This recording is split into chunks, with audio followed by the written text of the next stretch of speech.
I think it's not that we're removing all the frictions. It's just that there's going to be a different set of frictions in this new economy. I'm Bethany McLean. Did you ever have a moment of doubt about capitalism and whether greed's a good idea? And I'm Luigi Zingales. We have socialism for the very rich, rugged individualism for the poor. And this is Capital Isn't, a podcast about what is working in capitalism. First of all, tell me, is there some society you know that doesn't run on greed? And most importantly, what isn't? We ought to do better by the people that get left behind. I don't think we should kill the capital system in the process. Here at Capital Isn't, we're always trying to figure out what works about capitalism and what doesn't. It's hard to look at modern day capitalism, the great inequality that is resulting, and say everything is going perfectly.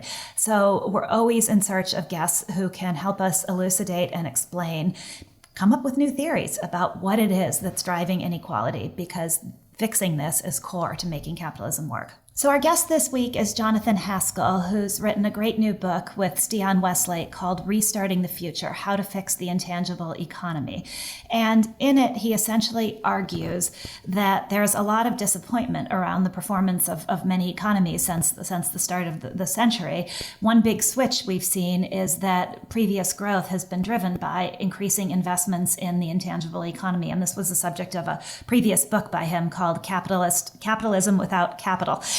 Anyway, in this new book, Haskel and Westlake try to diagnose why it is that growth has stagnated in many economies and what the role intangible investment plays is, and what's the right balance between the private market and the government in terms of stimulating investment in intangible assets. And we think it's an incredibly provocative and timely issue because we're all trying to figure out the underlying causes of inequality and the underlying causes of stagnating growth and what we might be able to do differently. Why don't you start by telling us what is your view of what is not working in capitalism today? The nature of capitalism is changing very substantially. What do I mean by that?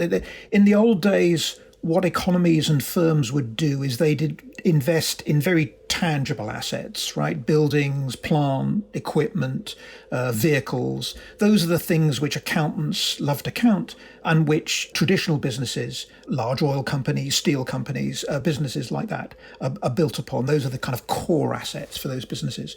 But what we think has been changing kind of gradually, almost unseen over the last 20, 30 years in most developed economies is the movement towards companies investing in many more intangible assets. So by intangible assets, we mean assets that you can't touch and feel, knowledge-based assets, relationship-based assets. We mean by that things like R&D, things like software, things like design, reputation, the sort of supply chain management, the kind of the internal organization of firms that makes Walmart somehow very different from Kmart.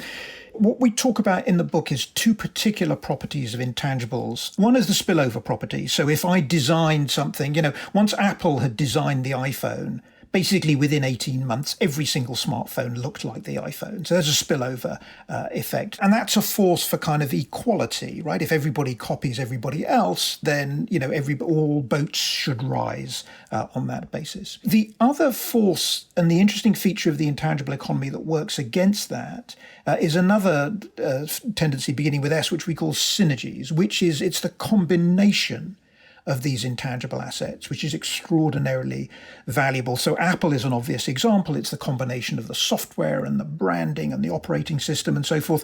But if you'll forgive me coming from Britain, my favorite example is, of course, Harry Potter.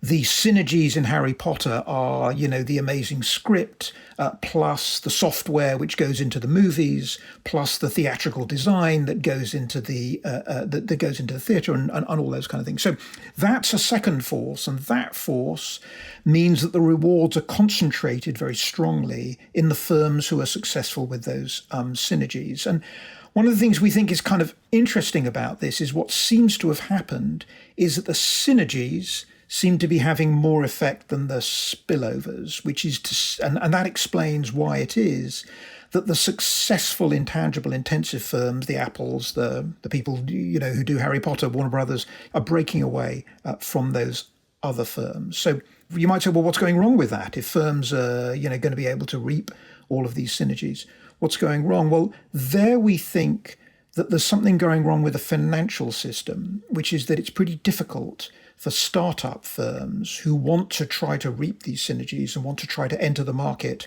and knock the incumbent firms off their perch. It's pretty difficult for those firms to go and raise money in the conventional banking relationships of raising debt and all of that. Very hard to borrow against intangible assets. But in a sense, the underlying tone here is to say that there are some frictions in the way capitalism work, that otherwise if we fix this friction, whether it's financing or it's zoning, then everything will work fine. There is another hypothesis, I'm not saying I necessarily believe this hypothesis, but I think we should entertain this hypothesis, that the way capitalism used to work in the past was helped by the physical element is important, where raw material is located is important. Naturally, there are some fragmentation, there is geographic diversification, and this impedes to some extent a winner-take-all phenomenon. Once you remove all the friction, so maybe we did reach this ideal frictionless capitalism that we use in our textbook, we finally reach it, and we found out that ain't so good. So I have a lot of sympathy with that. I mean, one of the features of the intangible economy is to the extent that, once you've invented a really good algorithm, you can scale it all up. There is that winner-take-all aspect to it. I think the frictions, though, Luigi, if I may say, in an intangible economy will turn out to be just different to the frictions in a tangible economy. So I think that they won't disappear. It's just that they'll be rather different. And I wonder if that comes back to the synergies point that I was making. What are the frictions that arise when we try to combine those synergies? And the answer is, I think, at least a couple. One is it's quite difficult to manage these bundles of intellectual ideas. The ownership boundaries between ideas are much more fuzzy than the ownership boundaries between tangible assets. That's one thing. And the second thing is, which follows from that, is the role of sort of management and leadership, I think, is going to be very important because there are going to be big rewards towards people who can combine those things together. So as I say, I think it's not that we're removing all the frictions, it's just that there's going to be a different set of frictions in this new economy. I wanted to come at the question of synergies in a different way, because one of the things you do so compellingly is articulate that there really are no easy solutions to this. And I would have thought one of the solutions would be more competition. Just don't allow mergers. Allow a free-for-all where we get away from this winner-take-all mentality by having more startups, more competition. And yet that's not the answer, as you point out, because it doesn't allow these synergies to take place. How do you navigate between those two poles? Yeah, I think this is really difficult. Maybe part of the reason why, our kids like being on Facebook is because it is big and lots of everybody else is on Facebook. And what you don't want is lots of little Facebooks running around, because then, they're not going to be able to sort of talk to each other. So part of our view is when people say on the antitrust side that we want more rivalry and we want more competition, they're absolutely correct. But when they go and look at these large firms and say, oh gosh, it's all going wrong, the antitrust people have taken their feet off the gas, we say, no, be careful with that, because the large firms might be just a consequence of the different form of assets. And that pushes, I think, us towards being a little more cautious about some of those kind of hair trigger responses to having large firms. Number one. And number two, it's trying to use the good things about the digital economy that are pro-competitive, trying to encourage those in helping competition policy. And one obvious one, and again, forgive me if this is a very UK example, are price comparison websites. When the digital economy and the internet was first invented, what I think all the economics textbooks were saying is they were saying, gosh, consumers are going to be able to sit at home and search between lots of different options, just at the click of the mouse. This is going to inject massive amounts of competition. And indeed, again, forgive me for using a UK example, insurance, broadband, all those kind of things, vast numbers of consumers do indeed use that to search. So we think harnessing the power of the digital economy in that regard is going to help on the competition side. If I may say, you are a little bit too cautious because, number one of the big cases in front of the European antitrust is precisely a case in which Google allegedly damaged a comparison website that was a UK comparison website. So is not only that these firms have become big, they've become big and they've made it what creates competition less viable. But there is a point that I think is often forgotten in this debate, and synergies and network externalities are a bit dependent on the technological choices and the technological regulation. When the phone was invented, there were enormous network externalities, so much so that we decided to make the phones interoperable. And so today, the fact I don't worry whether you have AT&T or Verizon when I call your number is not because there are no network externalities, it's because we regulated them out of existence. I don't see enough discussion, actions to try to do the same, for example, in social media. My favorite line is, it's true that when I post something on Facebook, I would like to post it in the place where the highest number of people see it. And so that's a big network externality.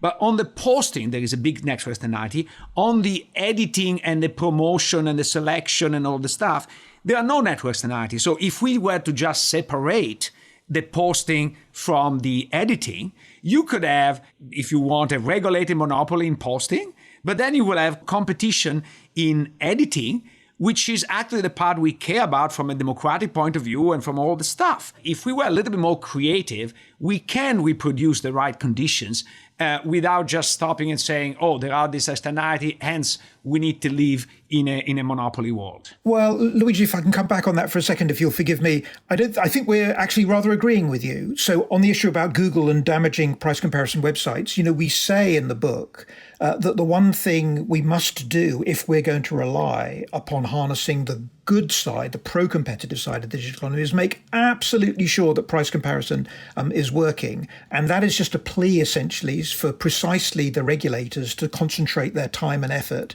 on exactly the kind of case, Luigi, that you were describing, rather than more, complicated attempts to see whether buying up a company which might currently employ 3 people and a dog, is a good or a bad thing. There's a limited amount of bandwidth that the authorities have got. So I think we're very much with you on all of that. And likewise on interconnection. Those interconnection regulations have been very helpful in a lot of these network industries. So I think, as I say, we're in a lot of agreement in that regard. What is the role of the government in the intangible economy, not only in these types of regulation, but you also talk about, which I found fascinating, the idea that per the space example, governments should be the ones to steer more investment into the intangible economy, into areas that we all agree are valuable.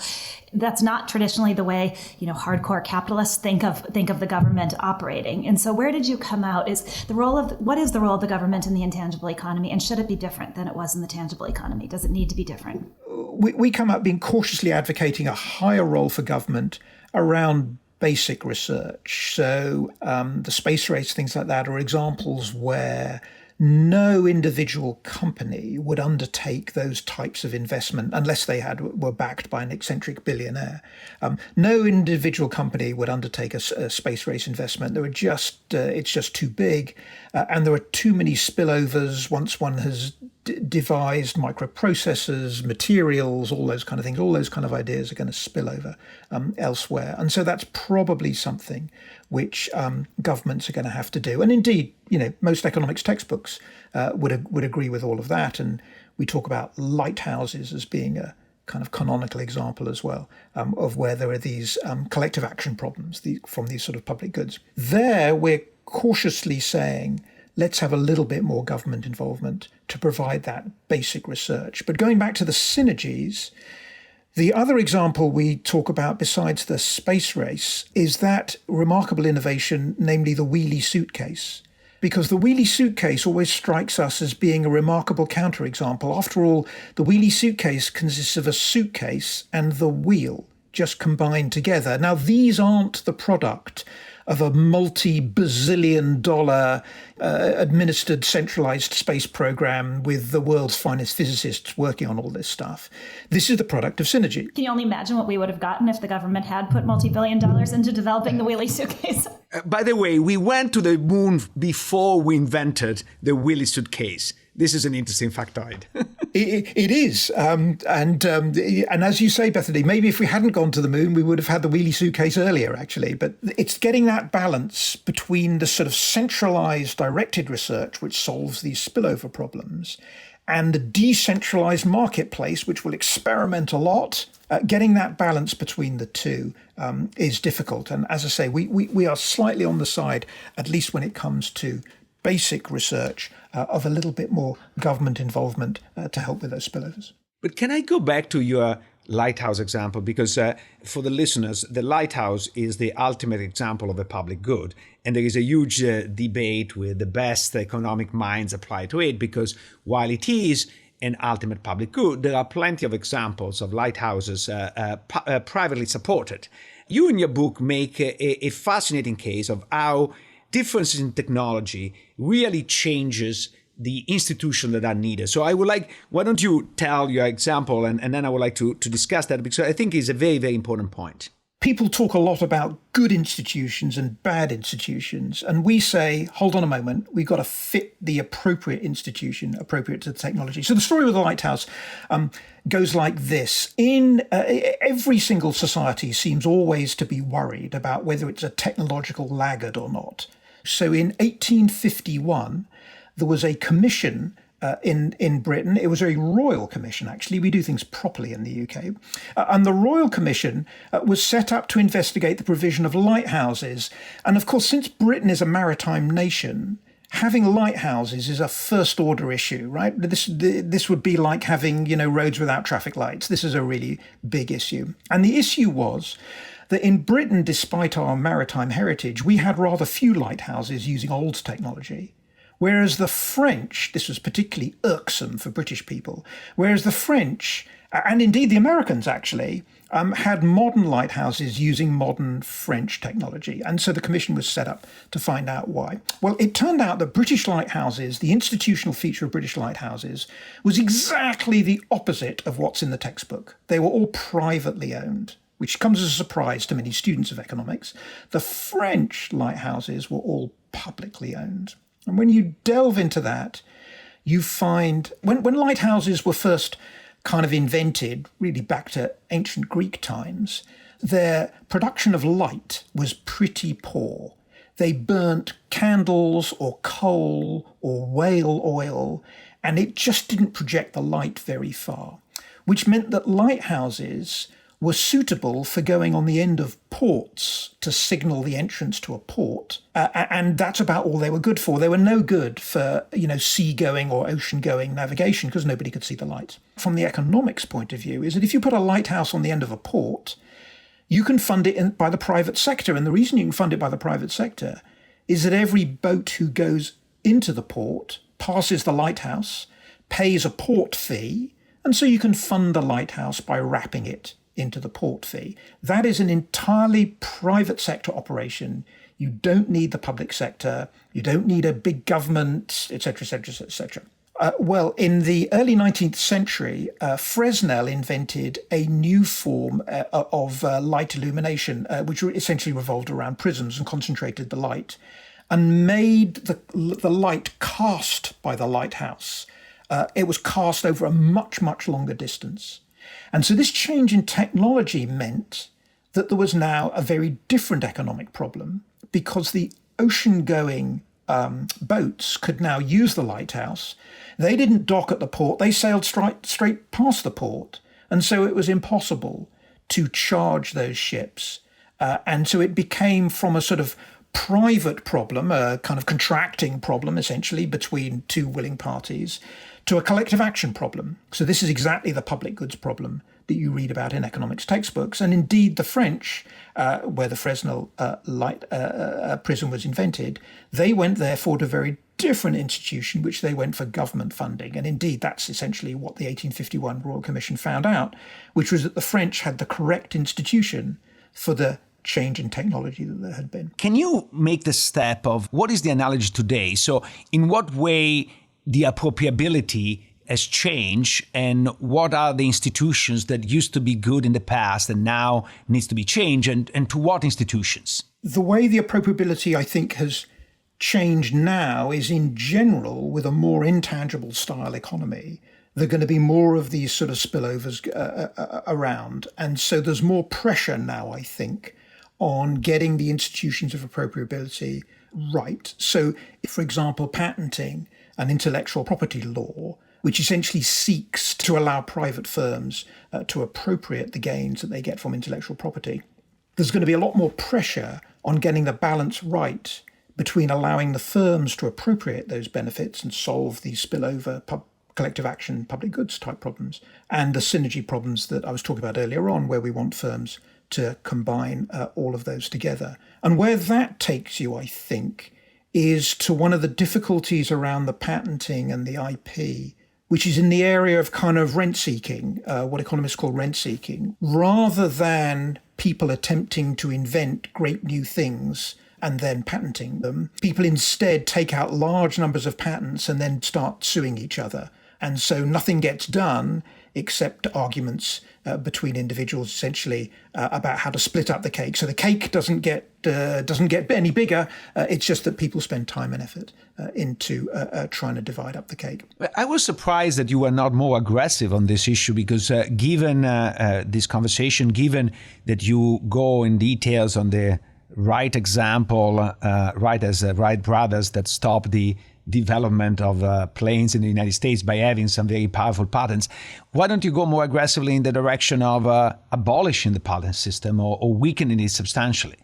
I don't think we want to weaken it substantially. I think the European and British patent system is somewhat weaker than the American system, actually. So I think we're already, as I say, somewhat weaker. So, for example, we don't have software patents here, and patents are perhaps a little bit more narrowly drawn. So I think we have to do some more work to sort of nail all of this down. But I think we are moving in that direction. We want, surely, I think, to reward some intellectual property. Listen, we've just written a book. We don't want everybody to be able to copy that book, without any kind of reward coming to us, because my co-author and I, we've got to pay the school fees. So we want some IP protection, but we want to make sure that it isn't undermined by all this wasteful litigation and wasteful rent seeking. Another notion that you introduced that at least was new to me that I found interesting in its framing was that of dysfunctional competition. And I'd love for you to pause on that and just explain what you mean by dysfunctional competition and whether you think that's on the rise today in a more intangible economy as well. Dysfunctional competition sort of takes us outside of the economist's comfort zone a little bit. And that is sort of around the labour market.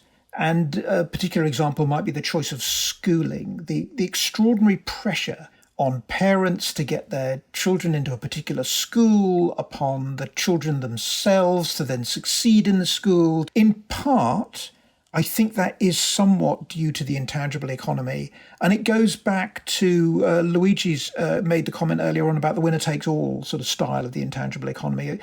Part of the reason why parents want their kids to get an internship in the top company and then their kids to go and get the best college to then go to the best firm and all that is if those best firms are pulling away from the other firms, those look like really choice jobs. So I think there's a sort of nexus there between that form of competition and as I say, the winner-take-all style, which comes about in part as a sort of common feature around a more intangible economy.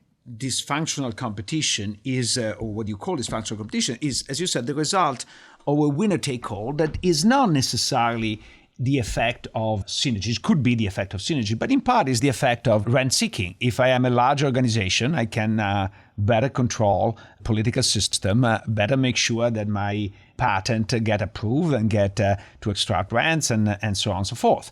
So the best way to deal with that is, to some extent, to go after bigness. I know this is very unpopular among the economists, but there is a problem that big leads to big power, and big power leads to big corruption and uncomfortable life to everybody. Because in the old days, you could have a decent living in Bristol or Liverpool by being a local guy there. And today, you have to be in London or you are basically a second-class citizen. Isn't the right way from a democratic point of view, but also from a welfare point of view, to go after big firms and find way to break them up so that this winner-take-all is reduced? Well, Luigi, let me try to meet you halfway there. What we say is you want to go after the restrictive planning regulations that entrench those agglomeration externalities so that only the richest people can move to London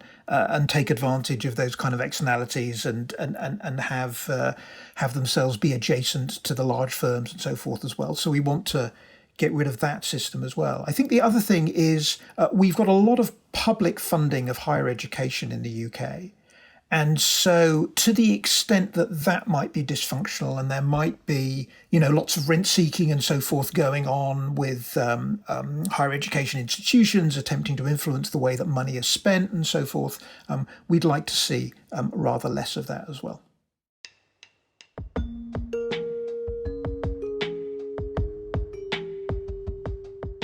There is one point that I love of this book. Institutions need to change as technology and the economy changes. What I am a little bit disappointed is he has definitely some very interesting ideas, but a lot of that is more on the margin than a major change. First of all, one of the interesting things that he says is there is this problem. On the one hand, the intangible capital creates a lot of spillovers, and so that demands government intervention to produce more.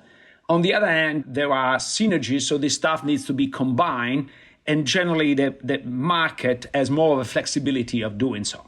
Now, there is a very rich area now, for example, open source software, that tries to do exactly that. So it seems to me that this is a very radical change because it's certainly not government control or government subsidized.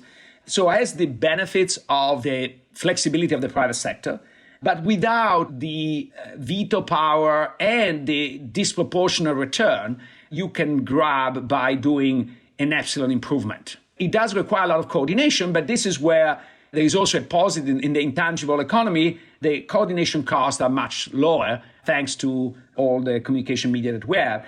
There is also a development of some norms that are crucial. So a book that makes this point very well, the book by Joel Mokyr, I think it's called The Gift of Athena, if I'm not mistaken, talks about how important it's been for the West, the development of the academic norms of publication and citation, et cetera, et cetera.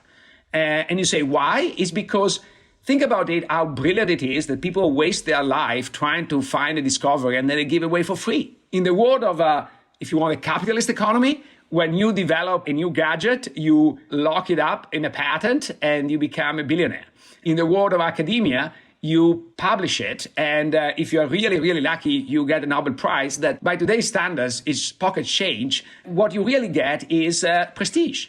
And so the system of prestige has fostered collaboration and innovation in a very complex economy. And I think that that's, to me, is, and not because I'm in academia that I defend that, but because I think that it is a brilliant system to promote innovation without giving disproportionate return. Because I think that the tension is what I would call is the billionaire and the dead. I discover that one professor of MIT is now a billionaire.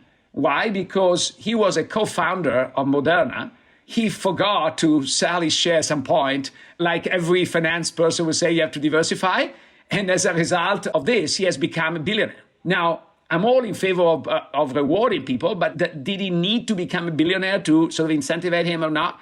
And the flip side of him being a billionaire is the fact that 1 billion people in Africa can get a vaccine. So I think that tension is quite important, and contrast this to, I think it was Sabin when he invented the polio vaccine. He gave it away for free. We were able to sort of eradicate polio sooner, thanks also to the free vaccine. So we need to provide incentive for people to innovate. Not all incentives are monetary.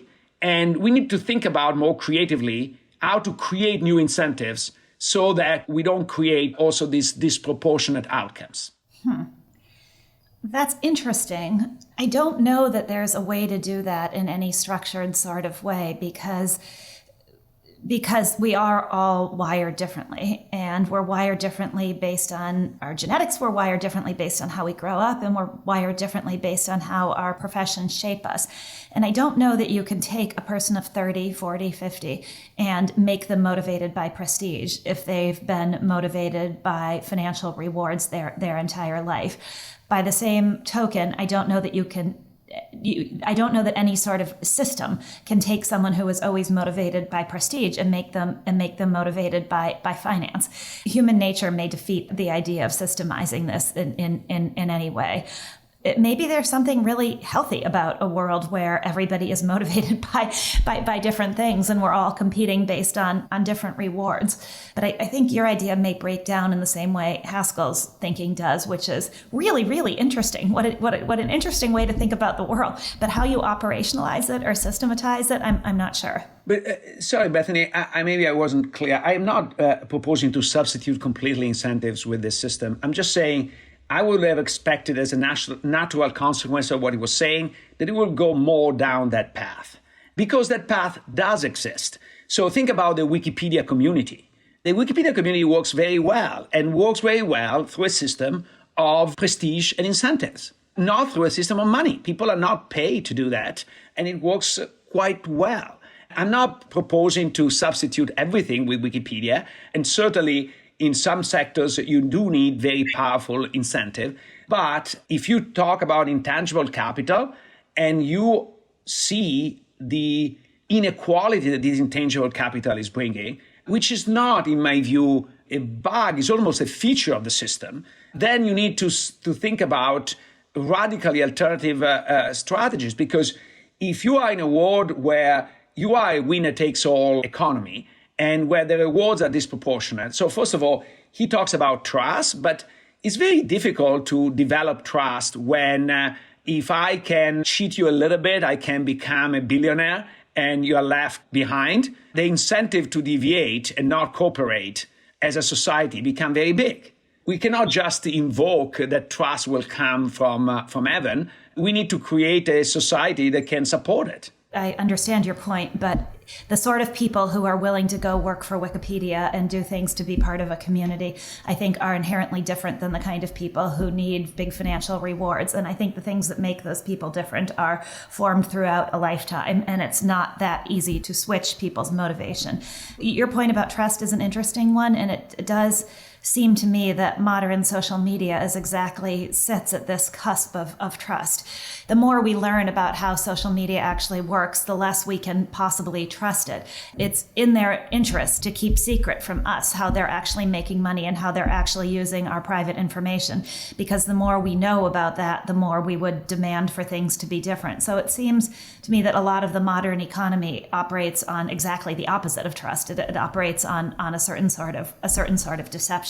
I think you are too pessimistic on this front. First of all, the millennial and even more so the Z generation, they are interested in something other than money. So I think that if you were to give them the right incentive on other dimension, they might pick it up more than, let's speak for myself, me, old fart. But the second, there is a societal element, and we are in a time, unfortunately, of war. Why people commit the ultimate sacrifice? Because of the recognition that they receive in society. The system that the military designed, the system of medals, is a brilliant reward system because they pay nothing for the life of people, but is supported by a very strong belief system throughout society. And I think that if we have a system that the only thing that matters is how rich you are, no matter how you made your money, then it's very difficult to support anything else. I agree with you. Yeah, maybe you're right. Maybe I am too pessimistic. You're right that there's a sea change taking place in the world right now, post-COVID, and with the situation in Ukraine, and that millennials are, for all their faults and all the things we complain about, are totally wired differently on this front. So maybe you're right. Maybe I am being too pessimistic. I guess my pessimism stems from looking more broadly at the world, and maybe it's one way in which you are less pessimistic being inside academia and seeing a system in which people's prestige and their rewards come not from a purely monetary sense. What I see and worry about is that more and more prestige doesn't matter that much. Staying a prosecutor for your whole life and bringing criminals to justice where you earn, I don't know what the max is now, somewhere less than $200,000 a year, means that in most urban areas you can't send your children to the right schools and you can't buy a house in the neighborhoods in which you want to live. So that kind of prestige of public service has come at a bigger and bigger financial cost and doesn't make up for some of the financial losses in the way it once did. But maybe that's changing. Maybe like everything that runs on a pendulum, and maybe we hit the pendulum before COVID hit, and maybe the pendulum is swinging in the other direction.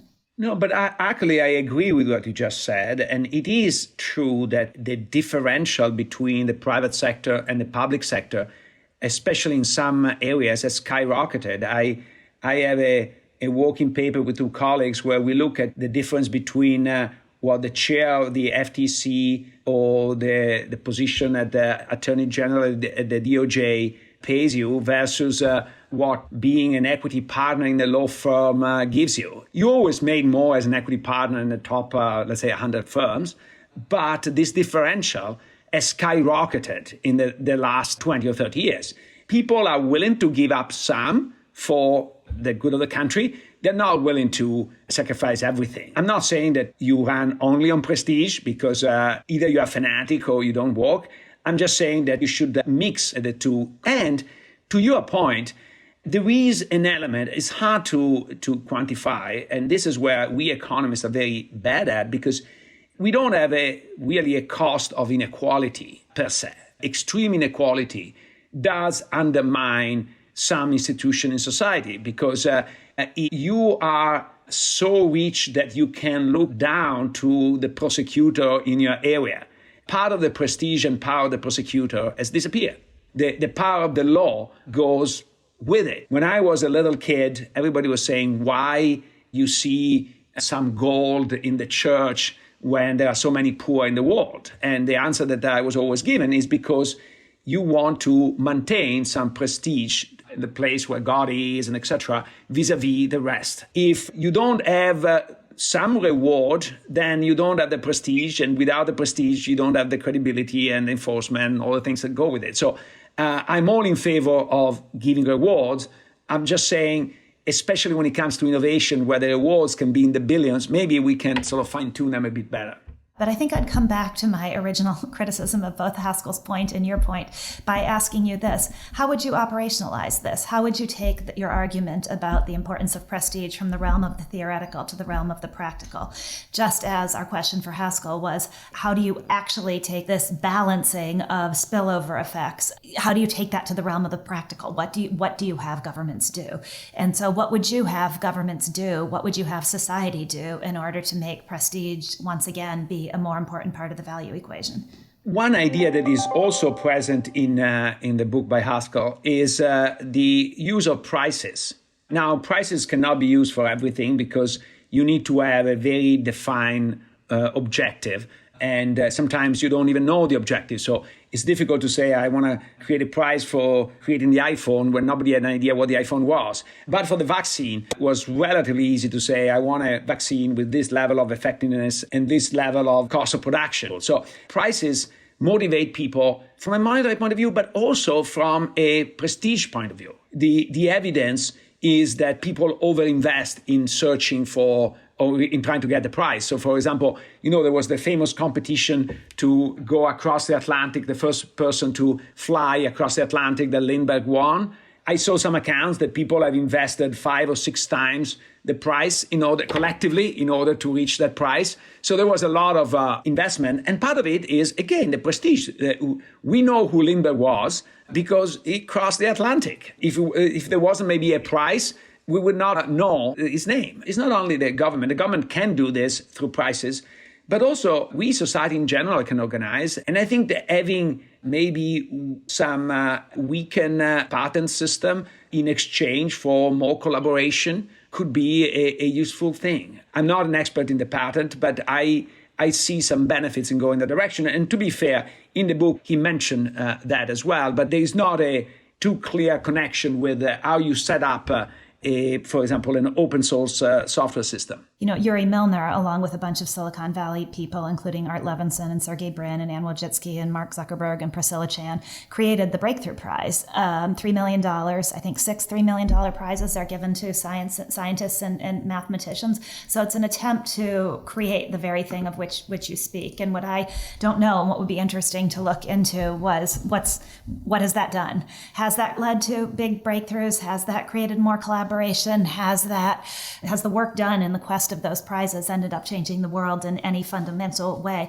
And per your point, has it led to more collaboration, or has it created a grabby culture within the very fields that we are celebrating for not being grabby? And by grabby, a very ineloquent way of saying financially motivated. But has it created a me attitude in what might have once been more collaborative? Although I say that with emphasis on the word might. I've read a couple of books about the race to create the vaccines, including a great book by a guy named Greg Zuckerman, who's a Wall Street Journal reporter, and he points out how much the fields of science can also be very competitive and focused on stomping out your rivals, because what's at stake is the credit, and that's the most important thing you can get. So I'm wary of saying that fields in which we're focused on credit rather than focused on money are innately more collaborative. I don't think that's true, but nonetheless, back to my point, it would be fascinating to look at the real impact of the Breakthrough Prize if it's been in existence for long enough to be able to see it.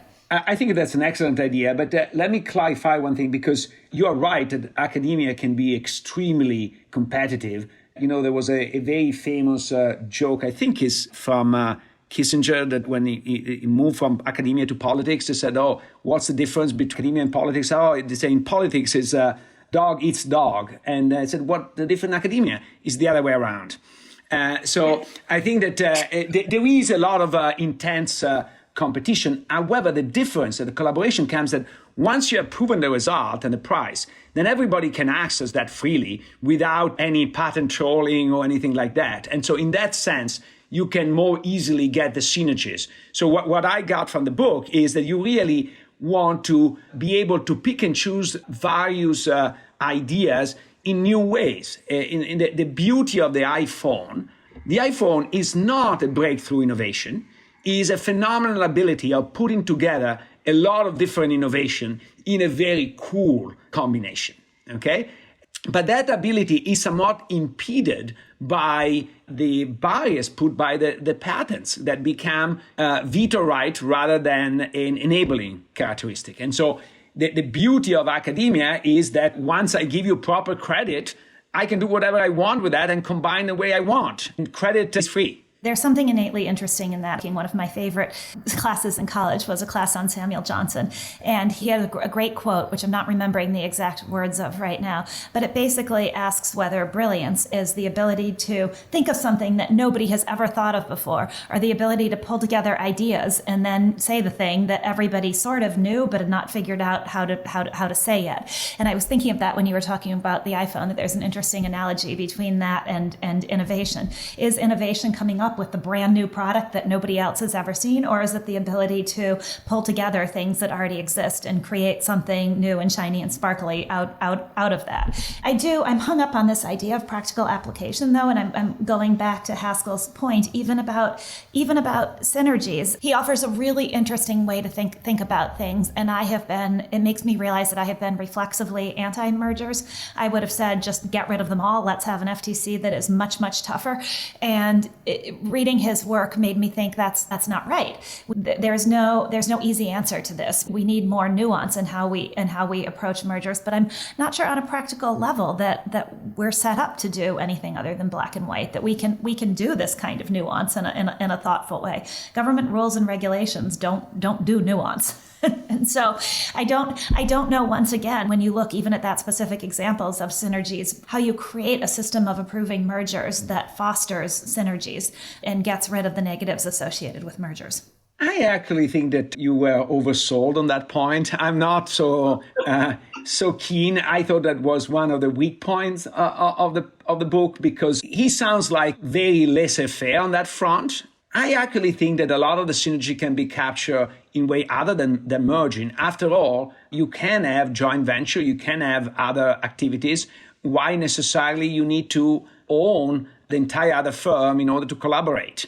We know that owning is very useful to exert market power, but everything else can be done through contracts. I'm exaggerating a bit, and if the contracts are legal, there is no problem. The only contract you cannot write is a contract to fix prices, right? So that's the reason why you merge, because imagine a world in which you can do everything through contract, and then the only reason why you merge is because you want to do the one contract you cannot do without merging, which is fixing prices. That's a fair criticism. I'm too drawn to points that when I have dug in on something, I'm always very drawn to points that force me to reconsider how dug in I am. And I'm so dug in on this question of big being bad, and that being forced to reconsider that felt like a light shining, a bright light going off in my head, and that always makes me happy.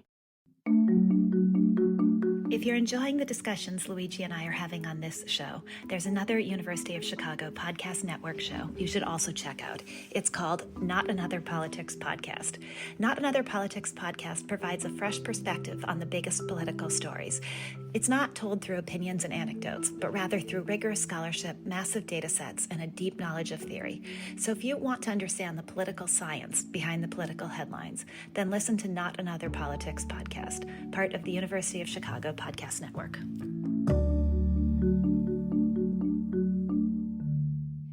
To me, the most depressing part of his book is this idea that investment in intangible assets has slowed so dramatically, because you might like to believe that even if the innovation that is happening is bestowing the rewards in a really unequal way that isn't good for society, you'd like to believe that the whole thing isn't fundamentally broken. But if the level of investment is falling, then it does seem to me that the whole thing is broken. He noted in his original book that the pace of intangible investment seemed to have slowed since the 2007-2008 financial crisis. But in this book, he says, yes, it actually has slowed.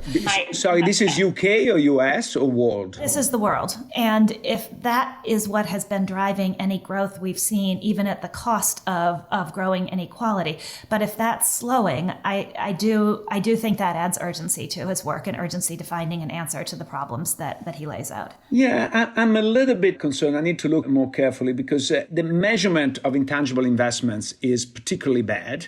And something incredibly important happened during this period, which is Amazon Web Services. So think about, if I want to start a bank, how much did I need to invest in basically software and intangible stuff, but also hardware. Hardware is more tangible, but I think the organization around it versus I can get a lot of stuff as a service from Amazon. So has the real investment gone down or the price of the investment gone down? And I think that remains to be seen. That's a good question. I don't know the answer to it. I think pulling out one example of growth in intangible investment growing and leading to economic benefits doesn't necessarily obviate his point, because you can have a piece of growth, a bright spot within it, and still have the overall number declining.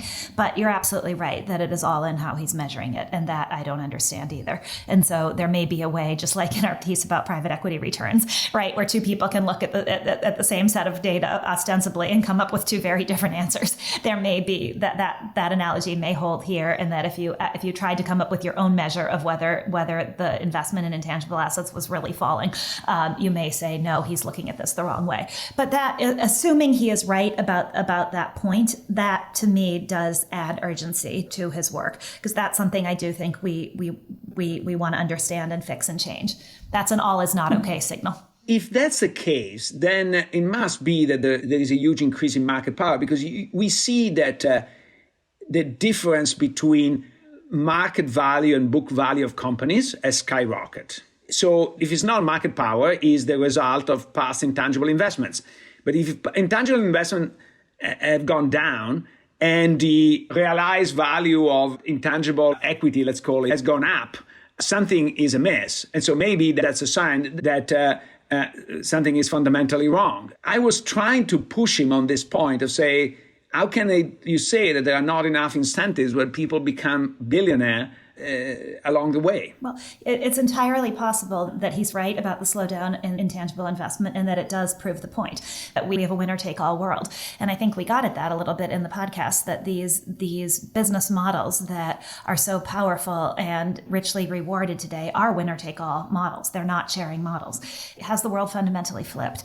And if the sort of businesses being rewarded and that are easier to create today are winner-take-all businesses, that adds another wrinkle in how we think about this. Yeah, but if that's the case, that's where I'm kind of worried about incrementalism, because if that's the case, we need more than just incremental reform to fix the system.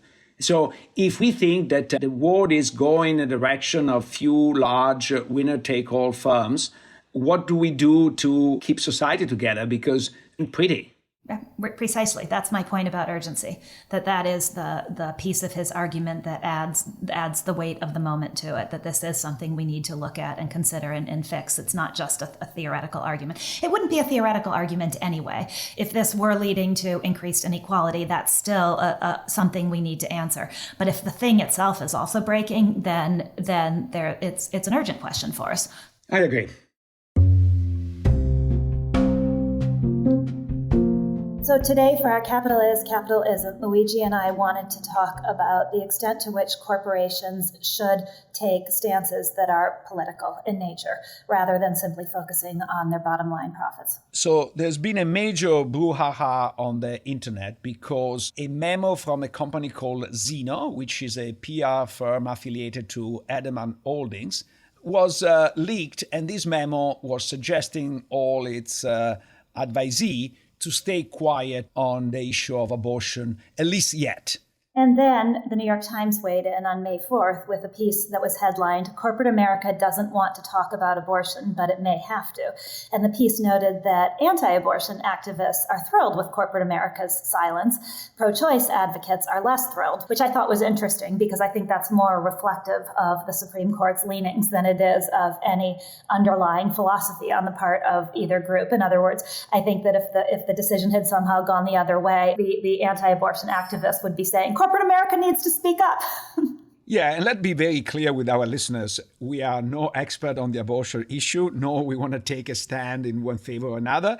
We want to actually discuss the principle. Should corporate America be involved in all these political issues, from the law in Florida limiting sexual education to children above a certain age, to the abortion issue, to many of the issues that have come up and will come up? I fear, Luigi, that we're going to end up agreeing. Horror of horrors. But I think both of our answers on this are no, corporate America should not be involved. And I come at it actually from both ways, in the sense that I fear corporate America's power if they do start to take a stand, and it's very easy to applaud it as long as they're taking a stand that you agree with. But if they start to take stands that you disagree with, I fear that these days corporations are more powerful than our elected leaders, and I don't want the two in competition, and I fear which one might be the victor, although maybe I shouldn't fear that, given that sounds like I have great faith in our elected leaders, which I'm not sure that I do. But then coming at it from the other direction, I also don't think that corporate America actually, well, I guess the power they have to move the needle on these issues is power that is directed in subterranean ways. And I'm not sure I like that either. I think that these big questions should be decided by law, not necessarily by the subterranean ways in which a corporation might be able to move the needle. I agree, but to be fair, take, for example, Disney Corporation. I don't think they are saying that they want to change the law in a subterranean way, but they took a very strong position saying that our goal as a company is for this law to be repealed by the legislature or struck down in the courts.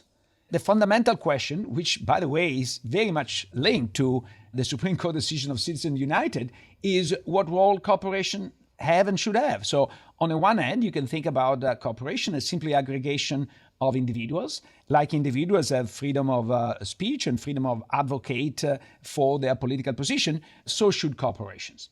However, I am very worried both of the power that they represent, but also the lack of accountability for their decisions. We don't know who they represent. Is the CEO, for example, of Disney representing Disney's workers? First of all, he's not elected by Disney's workers. And second, which workers? The one in Florida, the one in the United States, the one in the rest of the world? Imagine a company whose majority of workers are Chinese. So should we have a company in the United States lobby to change a US law based on the pressure of the Chinese workforce? I would find this very, very disturbing, and not because they are Chinese, but because they have different set of values. And I do believe in democracy. And I fear that corporations playing an excessive role in the democratic process might end up undermining it in a very serious way. And on the surface, the Disney example, yes, repudiates my point, because Disney is being absolutely transparent about what their goal is as a corporation. There is nothing shadowy there. But then when you look underneath it, it's absolutely shadowy. How did Disney come to the decision that this was their statement as a company? Did they poll their workforce? Did all their employees get to vote that this was the answer they wanted? Did the CEO decide? Did the board of directors decide? Did shareholders decide? So I think my point holds, which is that there's, even in this supposedly transparent move, which is Disney stating this is our goal, there's actually a real lack of transparency and a real lack of accountability as to whose decision this is. And remember that, at least for the time being, CEOs and board members are appointed for their business acumen, not for their representation of the will of the people.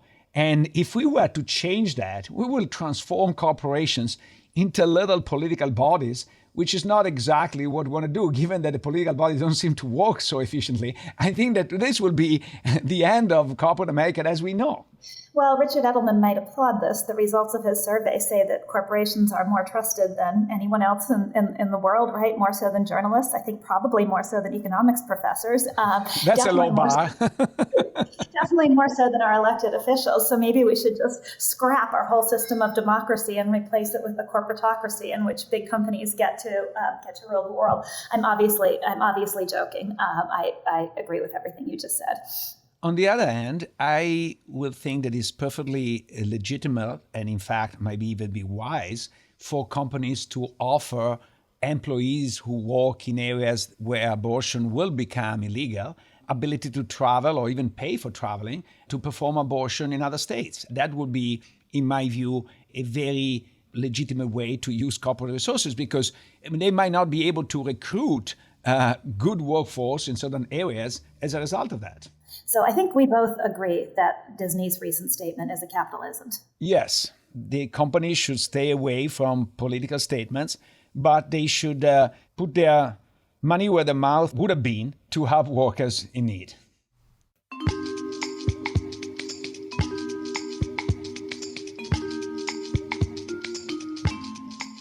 Capital Isn't is a podcast from the University of Chicago Stiegler Center in collaboration with the Chicago Booth Review.